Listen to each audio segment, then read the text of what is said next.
अध्याय 15 के अंत को आगे बढ़ाते हुए आलेखों के परिचय के अंतर्गत हम यहाँ पहुंचे हैं रैखिक आलेख में। तो रैखिक आलेख पहले समझ लेते हैं, फिर इसके अंदर कुछ काम भी करेंगे। तो रैखिक आलेख क्या होता है? रैखिक आलेख एक रेखा आलेख अनेक रेखाखंडों को परस्पर मिलाकर बनाया जाता है। कभी कभी यह आलेख एक पूरी अखंडित रेखा भी हो सकती है।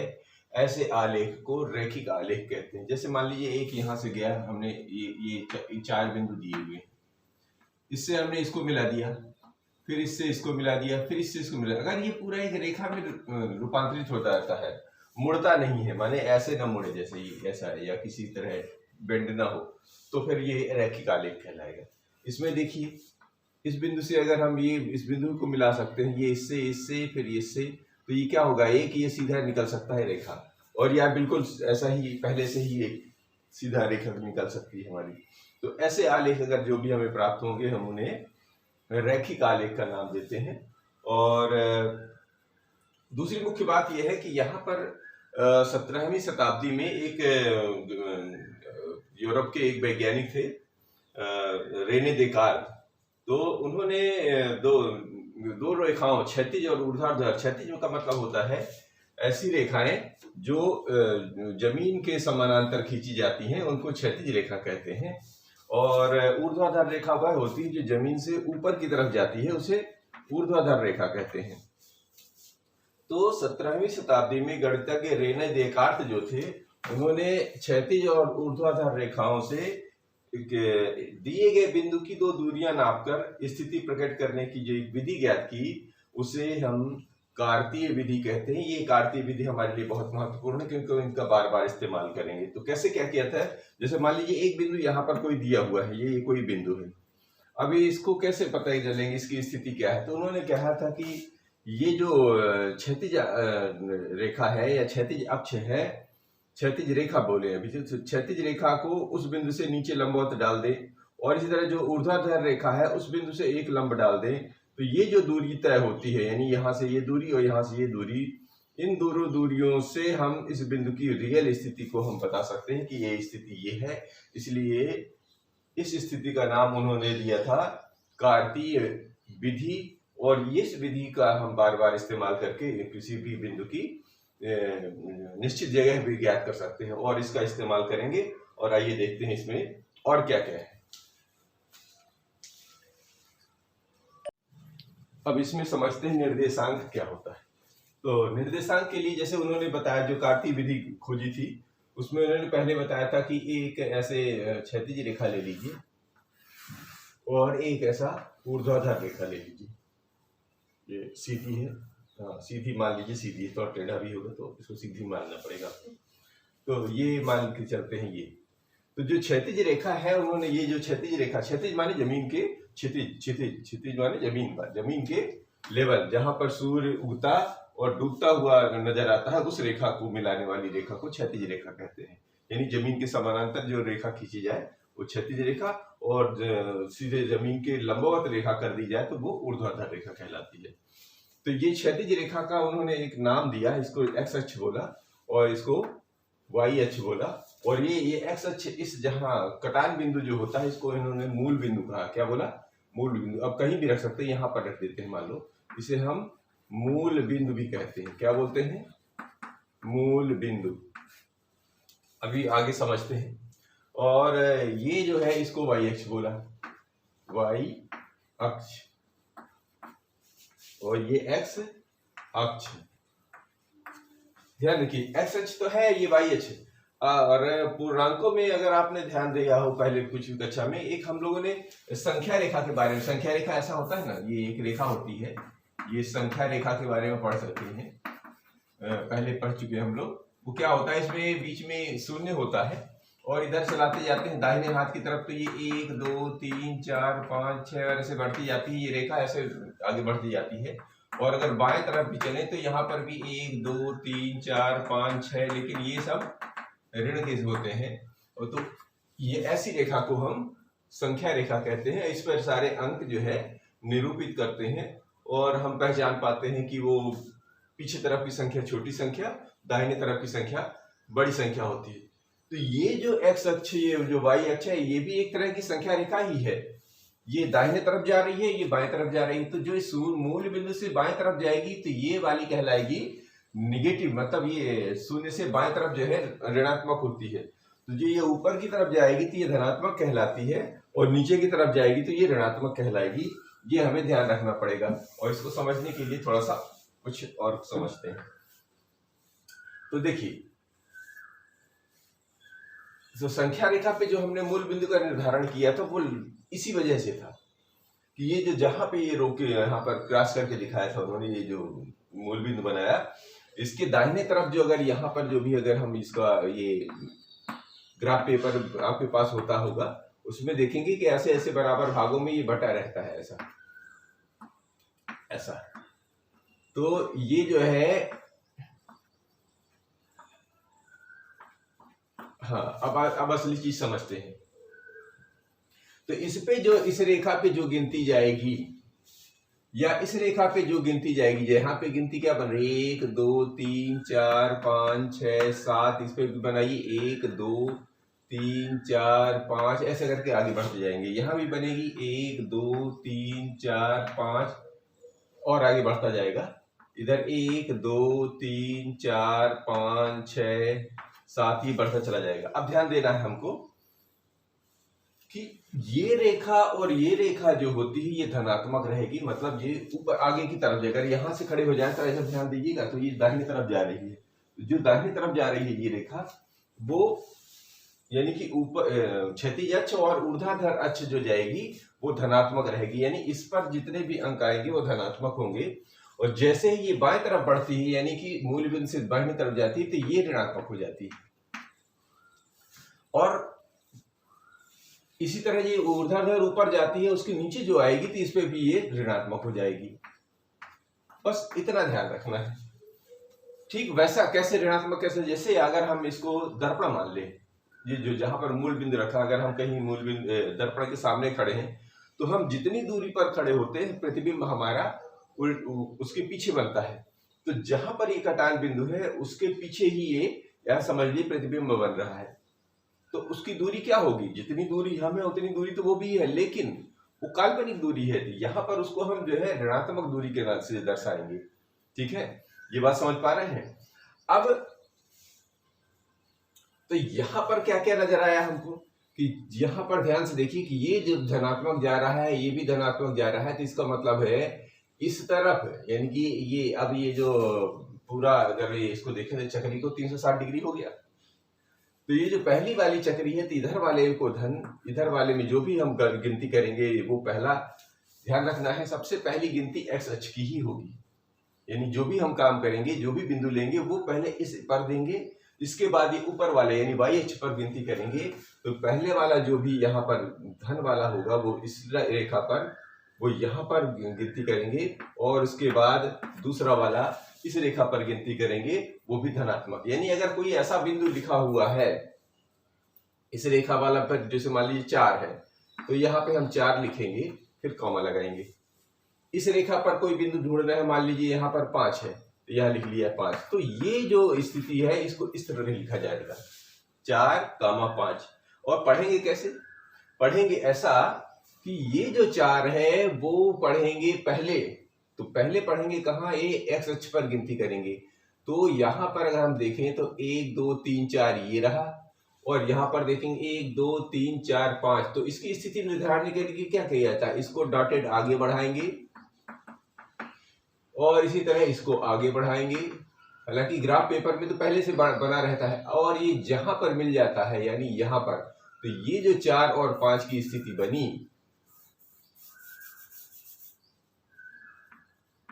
ये तो इसी को बोल देते हैं 4 और 5 की स्थिति, जो अभी अभी हमने पढ़ा है कि वो दो दूरियों के द्वारा उसको निरूपण करते हैं किसी बिंदु को। तो इस बिंदु को कैसे एक दूरी बनी, इधर वाली बनी, ये 4 दूरी यहां से एक्स अक्ष वाली, तो यहां से यहां तक गिनती करेंगे तो 4, और वाई अक्ष पर जाएगी तो 5, यहां से चलेंगे 5।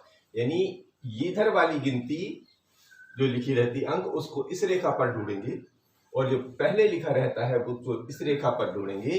तो ये कहलाते हैं निर्देशांक, इन्हीं को हम निर्देशांक कहते हैं। तो तो इस पर हम ध्यान देंगे कि अगर धन धन वाले हैं तो इस पे देखेंगे। अगर पहले एक्स अक्ष पर कोई ऋण संख्या है, या अगर इधर वाले में है तो इधर पर पहले ऋण वाली देखेंगे और धन वाली होगी तो इस ऊपर वाली रेखा पर देखेंगे। यहां देखिए, यहां पर क्या स्थिति बन रही है, यहां पर एक्स अक्ष वाला लेंगे तो यहां पर ऋण मिल रहा है और वाई अक्ष पर भी ऋण, यानी कि यहां पर ऐसा दोनों ऋणात्मक संख्याएं अगर आ रही हैं तो उनको यहां ढूंढेंगे। यहां पर देखिए ये ऋणात्मक एक्स अक्ष पर कौन सा है, एक्स अक्ष पर देखिए ये पहले एक्स अक्ष लिया जाता है, ये धनात्मक है तो ये धनात्मक होगी और ये इधर वाई अक्ष पर होगी वो ऋणात्मक होगी। इस प्रकार हम जो हमें को जो बिंदु मिलेंगे यानी निर्देशांक मिलेंगे उनको ऐसी जगहों पर हमें खोजना पड़ेगा, ये हमारा मुख्य काम होगा। अब इनका ध्यान रखना है कि एक्स अक्ष का उन्होंने बाद में जैसे जैसे आगे काम बन गए तो इसका नाम दिया था, नामकरण हुआ। तो एक्स अक्ष बोलिए, कई जगह आपको भुज लिखा हुआ मिलेगा। भुज मानी जो एक्स अक्ष, ये जो रेखा है क्षैतिज रेखा को भुज के नाम से भी कई जगह आपको जानकारी मिलेगी। तो यह ध्यान रखना है, भुज माने होगा ये एक्स अक्ष की बात हो रही है। और जो वाई अक्ष है इसका नाम कई जगह आपको मिलेगा कोटि। तो ये जो है आपको ध्यान रखना है। तो वाई अक्ष यानी वाई से अच्छा जो जहां पर ये है इसका अगर अपोजिट की बात ले तो इसको वाई डैश के नाम से दर्शा देते हैं। तो एक्स अक्ष का जो मूल बिंदु से दाहिने तरफ है बाएं तरफ आएगा तो उसको बोलेंगे एक्स डैश, ये इसका नामकरण सही हो जाता है। तो यानी कोटि का नाम जो है जो वाई और वाई डैश जो अक्ष होगी उसको हम कोटि के नाम से बोलेंगे और एक्स डैश जो हमारी रेखा है जिसे हम एक्स अक्ष कहते हैं उसे हम भुज के नाम से बोलेंगे।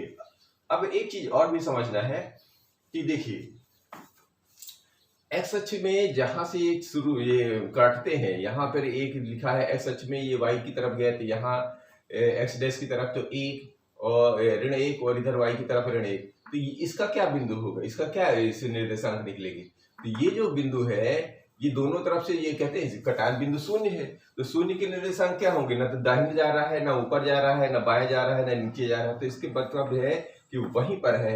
और शून्य का निर्देशांक कैसे निर्देशांक लिखेंगे, तब हम उस मूल बिंदु का जो निर्देशांक है उसको शून्य शून्य लिखेंगे। ये भी महत्वपूर्ण बात हमें याद रखनी है। तो निर्देशांक का मतलब क्या हुआ कि कोई ऐसा बिंदु जिसकी जगह निर्धारित करना है तो हमें दो दूरियां निर्धारित करनी पड़ेंगी, एक एक्स अक्ष की तरफ और एक वाई अक्ष की तरफ। तो उस तरह हमें ये दो बिंदु निर्धारित करेंगे। यदि दो बिंदु प्राप्त होंगे उन्हीं दो बिंदुओं को हम निर्देशांक कहते हैं। ये बात समझ में आई। उन निर्देशांकों में जो पहला बिंदु होगा यानी शुरुआत का बिंदु जो लिखा होगा या शुरुआत का जो अंक लिखा होगा उसे बोलेंगे हम भुज का निर्देशांक या एक्स अक्ष का निर्देशांक। और जो उसके बाद लिखा होगा यानी जैसे यहाँ पर 5 लिखा हुआ है तो उसको बोलेंगे हम कोटि का निर्देशांक या वाई अक्ष का निर्देशांक, या मिलाकर हम दोनों को बोलेंगे कि ये जो है निर्देशांक है। ठीक है, तो आगे बढ़ते हैं कुछ और इसी में।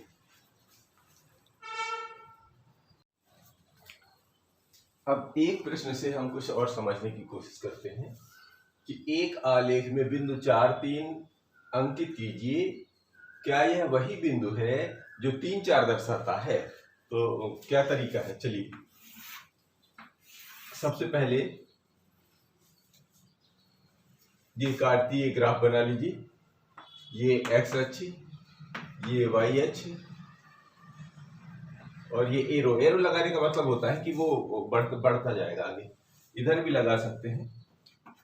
तो ये एक्स डैश कहलाता है, ये वाई डैश कहलाता है, ये ध्यान रखना। अब फिर पहला काम क्या है, ये जहां पर ये काटता है वहां पर मूल बिंदु लिख दिया जाता है और बराबर बराबर दूरियों पर ये जो है ग्राफ पेपर अगर आपको मिलेगा तो उसमें सब पहले से लिखा रहता है। यहां पर आपको अपने हाथ से बनाना है बराबर बराबर दूरियों में, ऐसा। यहां भी बना लीजिए, इधर भी। अब इनका नामकरण कर दीजिए 1 2 3 4 5, जितना भी बनाना है, यानी जितने अंक लिखे उतना तो बनाना ही बनाना है। एक आध आगे बढ़ा दीजिए, 1 2 3 4 5, इधर 1 2 3 4 5, इधर क्या हो जाता है, ये ऋण के होते हैं। इधर भी 1 2 3 4 5, और ये जो नीचे जा रहा है वो ऋण का होता है, ये ध्यान रखना है। अब आलेख में बिंदु 4 3 ढूंढना है। देखिए जैसे अभी हमने पहले पढ़ा था कि जो ये 4 3 ढूंढने के लिए सबसे पहले क्या है, जो पहला जो बिंदु होता है उसको एक्स अक्ष पर ढूंढा जाता है। तो एक्स अक्ष पर ढूंढने के लिए यहाँ पे हम पहले एक उंगली लगा लीजिए, ये 4 हो गया। और दूसरा वाला जो बिंदु है वो उसको वाई अक्ष पर ढूंढना है, ये कहाँ पर, 3 पर। तो इधर से ऐसे बढ़ाइए, ऐसे बढ़ाइए, ऐसे बढ़ाइए, ये यहाँ पे ही मिल रहा है। इसका मतलब ये 4 जो है यहाँ से ऊपर की तरफ डाट बढ़ेगा, और ये 3 जो है इधर से बढ़ेगा। ये यहाँ कहीं मिल गया, ये जहां मिल गया इसी बिंदु को बोलेंगे 4 3। ये तो अंकित हो गया। क्या यह वही बिंदु है जो 3 4 दर्शाता है? चलो देख लेते हैं क्या ये वही बिंदु है या नहीं है। तो यहाँ पर 3 4 लेना है, 3 और 4, 3 4 के मतलब हो गया कि पहले एक्स अक्ष पर 3 लीजिए। तो ये रहा हमारा 1 2 3, ये रहा 3। और जो 4 है वो कहाँ ढूंढेंगे हम, वाई अक्ष पर। तो ये वाई अक्ष पर, तो पहले तो हाथ से ऐसे बना के देखते कहाँ आ रहा है, यहाँ आ रहा है। तो इसको बढ़ा दीजिए ऊपर की तरफ, और इसको बढ़ा दीजिए आगे की तरफ, ये यहाँ पर मिल गया, और इसका नाम है 3 4। क्वेश्चन ये कह रहा है, अंकित तो कर दिया दोनों को, क्या यह वही बिंदु है जो 3 4 को दर्शाता है? देखिए क्या अलग है, ये वही है कि अलग अलग है। देखिए ये बिंदु तो अलग है, ये अलग है, इसका मतलब ये वह बिंदु नहीं है, ये अलग अलग बिंदु को दर्शाता है। इसका मतलब यही हो ना। तो इसका हम आंसर कैसे लिखेंगे कि क्या यह वही बिंदु है? नहीं, यह वह बिंदु नहीं है। नहीं, यह वह बिंदु नहीं है, वही बिंदु नहीं है, यह अलग बिंदु है, यह अलग बिंदु है। इस प्रकार जो है स्पेस पे, यानी कि किसी भी क्षैतिज पर हम यह जो है किसी बिंदु की स्थिति को ज्ञात कर सकते हैं। और एक आध क्वेश्चन और उठाते हैं। अब एक प्रश्न और लेके देख जानने की कोशिश करते हैं कि निम्न बिंदुओं को एक वर्गांकित कागज वाला, वही सी बात हो रही जो ग्राफ शीट होती है, जो हल्के पिंक या हल्के ग्रीन कलर में मिलती है अपने को, पर अंकित कीजिए और जांच कीजिए कि क्या वे एक सरल रेखा पर स्थित हैं। तो देखिए एक एक करके ये 4 प्रश्न दिए हैं, हम एक एक करके उठा के जानने की कोशिश करते हैं। तो जैसे पहला लेते हैं, ये ध्यान रखिए जो हम ये एक्स अक्ष बना रहे हैं और वाई अक्ष बनाते हैं, तो चूंकि यहाँ पर देखेंगे कोई ऋणात्मक वो दिया नहीं है, तो हम केवल जितना हमको जरूरत है उतनी चीजें, अब इधर की चीजें को जरूरत नहीं है तो हम क्यों बेवजह बनाए। तो वो अधिकांशतः इतना का ही प्रदर्शन किया जा रहा है यहाँ पर, तो हम भी उतने का ही प्रदर्शन करते हैं। ये एक्स अक्ष हो जाता है, ये वाई अक्ष, और इधर की आवश्यकता नहीं है क्योंकि कोई ऋणात्मक नहीं है। ठीक है, तो अब यहाँ पर वही तरीका वही है, यहाँ पर बराबर बराबर दूरियों बना लीजिए, ये ऐसा, और लगभग बराबर दूरी यहाँ, क्योंकि ग्राफ शीट में तो पहले से ग्राफ बना रहता है बराबर दूरी, यहाँ पर आपको बनाना पड़ेगा। यहाँ पर लिख दीजिए 1 2 3 4 5 6 7, 1 2 3 4 5 6 7। अब पहला प्रश्न उठाइए, 0 और 2, 0 कहां पर होता है? यहाँ जहां मूल बिंदु होता है वही 0 होता है। तो एक्स अक्ष पर आप 0 देखेंगे तो ये यहीं पर, 2 यहां पर रखेंगे, यानी कि यही वाला जो बिंदु है इसी को हम बोलेंगे 0 2।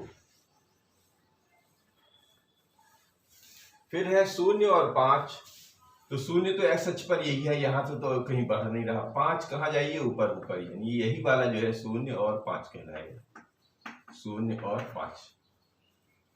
फिर 0 और 6, एक्स अक्ष पर 0 तो नहीं बढ़ नहीं रहा है, ये बढ़ रहा है सीधे 6, तो 0 और 6 यहां पर आ गया।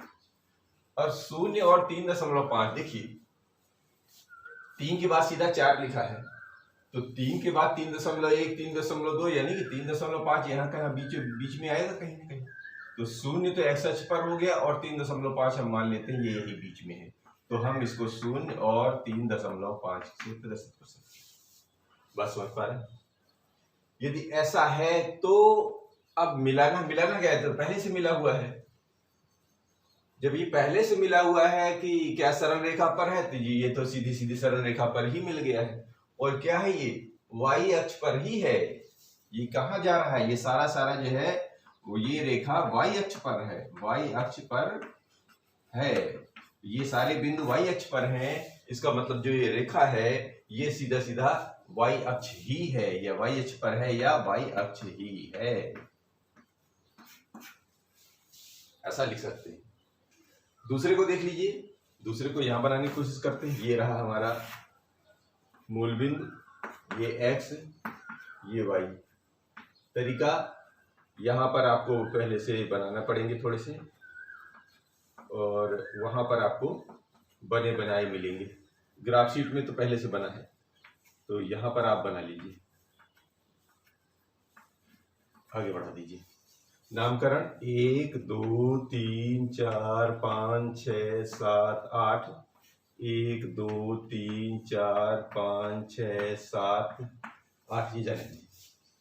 तो शुरू करते हैं। ए बिंदु, इसमें नाम दिया, इसमें नाम नहीं दिया, जैसे आपको नाम लिखना है। 1 और 1, एक इधर, ये आगे बढ़ाइए, ये आगे बढ़ाइए, जहां मिल गया यही बिंदु है ए।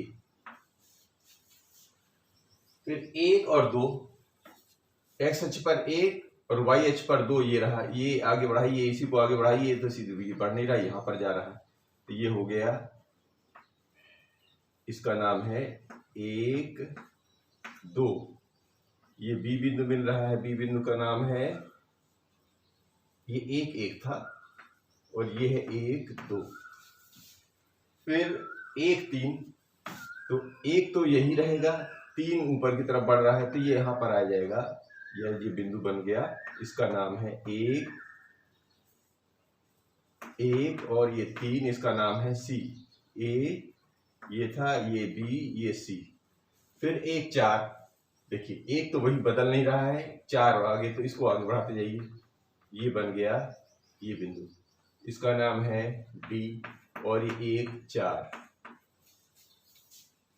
अब इनको क्या करना पड़ता है, मिलाना पड़ता है। ये देखिए मिला दिया हमने। अगर और बिंदु हो तो ये आगे बढ़ता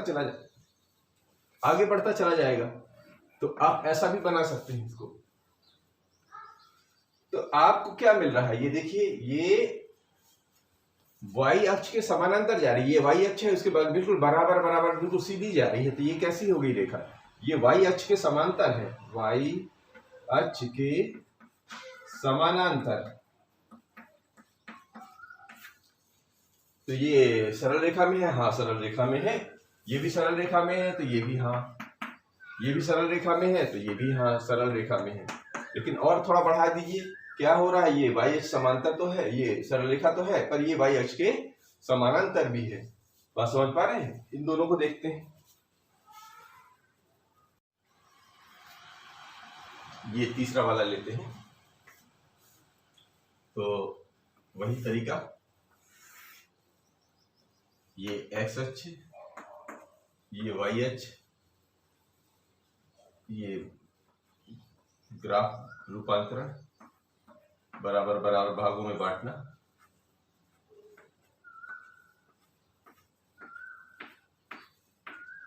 ये लीजिए, ये बन गया मूल बिंदु। 1 2 3 4 5 6 7 8 आने जाने दीजिए। 1 2 3 4 5 6 7 8 आगे जाता है।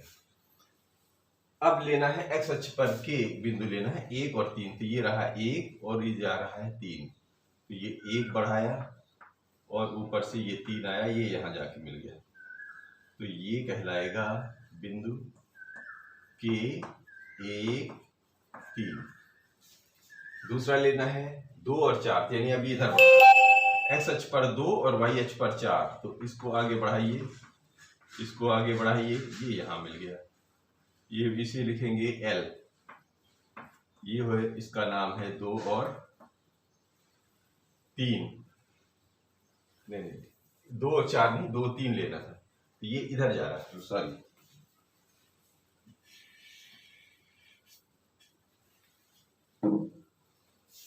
एक्स अक्ष पर ये 2 है, इधर पर है 3, तो ये यहां आ गया। ये हम बिंदु ना लिख के सीधे इनका पॉइंट लिख देते हैं, के और ये एल, नाम लिख देते हैं, जगह कम है। ये एल बन गया।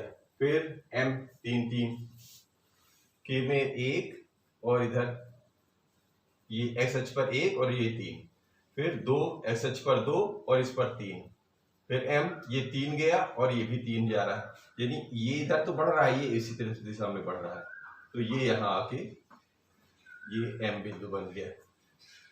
एन 4 3, ये एक्स 4 गया, ये 3 वही है, तो ये बन गया एन बिंदु। तो ये तो क्या बन गया, मिला दीजिए सारे, ये भी सीधी रेखा पे जा रहे हैं, ये आगे अगर बढ़ाएंगे तो ये काफी कुछ ऐसा ही बढ़ेगा।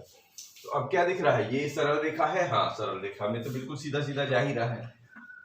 और क्या नजर आ रहा है, और ये जो है एक्स अक्ष के समांतर जा रहा है, क्षैतिज हो रहा है ये, तो हम लिखेंगे एक्स अक्ष के समानांतर या समांतर, एक्स अक्ष के समांतर जा रहा है, तो इसकी स्थिति ऐसी बन रही है। इसको भी देख लेते हैं, इसका भी वही तरीका यही है। ये रहा एक्स अक्ष, ये वाई अक्ष, ये हमारे बराबर बराबर भाग बट गए। थोड़ा सा और अच्छे से बना देते हैं, इसमें भी बराबर बराबर बांट देते हैं। और नामकरण, ये मूल बिंदु 1 2 3 4 5 6 7 8, 1 2 3 4 5 6 7, ये उसके आधार पर बहुत जितना जरूरत हो उतना ही बनाना है, बाकी नामकरण नहीं करिए। तो यहाँ पर 2 और 6 लेना, चलिए एक्स अक्ष पर 2 और वाई अक्ष पर 6, तो 2 और 6 यहाँ पे ऐसे बढ़ाइए, ये यहाँ कहीं मिल गया ये, तो इसको लिखेंगे W, इसका नाम लिख देते हैं W। फिर 3 5, एक्स अक्ष पर 3 वाई अक्ष पर 5, तो ये ऐसे बढ़ाइए ऐसे बढ़ाइए ऐसे, ये यहाँ कहीं आ गया 3 और 5, इसका नाम है x, या x नाम दे दीजिए। फिर 5 और 3, एक्स अक्ष पर चलिए 5, ये 5 और ये रहा 3,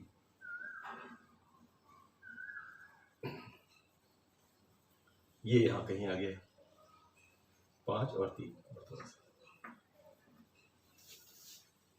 जेड है 6 2, तो ये 6 लीजिए और ये यहाँ पर 2, ये यहाँ कहीं आ गया। अब देखिए क्या जा रहा है,